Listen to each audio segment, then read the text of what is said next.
नमस्कार रामेश्वरपूर. सकाळी बाल्कनीत येऊन बघते तर इतकं धुकं पडलेलं की समोरचं काहीच दिसत नव्हतं. त्यानंतर आत आले आणि कोमट पाणी घेतलं. आता कोमट पाणी उपाशी घेण्याचे बरेच फायदे आहेत, त्यामुळं सकाळी उठल्यानंतर मी कोमट पाणी घेते. त्यानंतर अंघोळ वगैरे करून छान अशी रेडी झाले आणि आज मी भरपूर दिवसातून वेणी घालत होते, नाहीतर रोज माझे केस वरतीच बांधलेले असतात.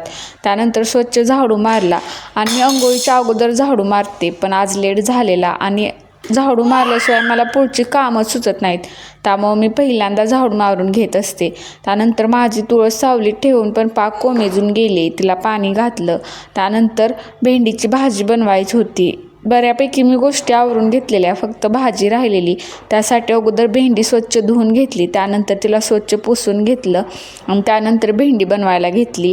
तेल गरम झाल्यानंतर त्यात जिरे टाकले. जिरे तडतडले की लसूण टाकला. लसूण टाकल्यानंतर कांदा टाकून 1-2-3 मिनटं छान असं परतून घेतलं.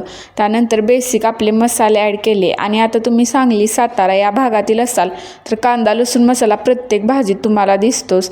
भेंडी त्यानंतर त्यात घातली आणि छान 5 ते 10 मिनटं त्याला परतून घेतलं.